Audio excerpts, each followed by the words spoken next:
ہم امام حسین کے نام پر رو بھی لیتے ہیں، امام حسین کے نام پر ماتم بھی کر لیتے ہیں، امام حسین کے نام پر لنگر بھی کھا لیتے ہیں، لیکن کوئی کام جو امام حسین نے کیا وہ کرنے کے لیے تیار نہیں ہے۔ کیوں؟ اس لیے کہ ہمیں کربلا ذاکر نے سکھائی ہے، امام حسین سے نہیں سیکھی۔ ہمارے معلم ذاکرین ہیں، ہمارے معلم حسین ابن علی نہیں ہیں۔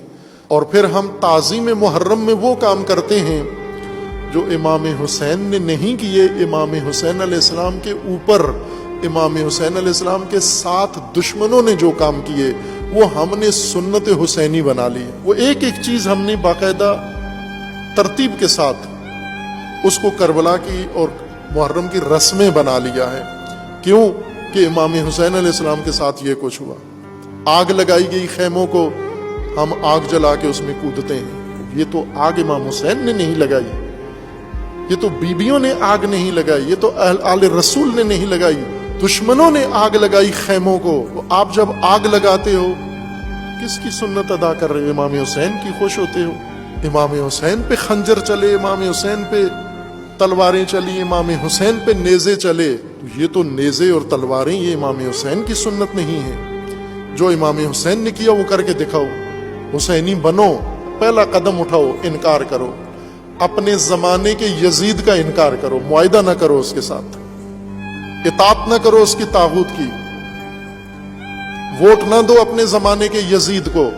آج یزید اگر ڈھونڈنا ہے آپ نے جس کو انکار کرنا ہے، وہ حکمران جس کے اندر یہ صفات پائی جاتی ہیں، شراب پیتا ہے،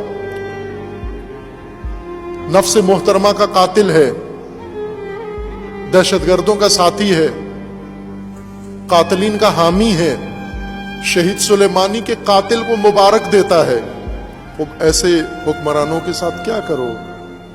امام حسین اگر ذاکروں سے نہ سنا ہوتا، تاجروں سے نہ سنا ہوتا، حسین ابن علی سے سنا ہوتا تو پہلا کام ان کا انکار کرتے۔ یزید جیسے تو موجود ہیں، حسین جیسے کہاں ہیں جو آج کے طاغوتوں اور یزیدوں کو کہیں لا ابایع، میں بیعت نہیں کرتا، میں ان کی اطاعت نہیں کرتا،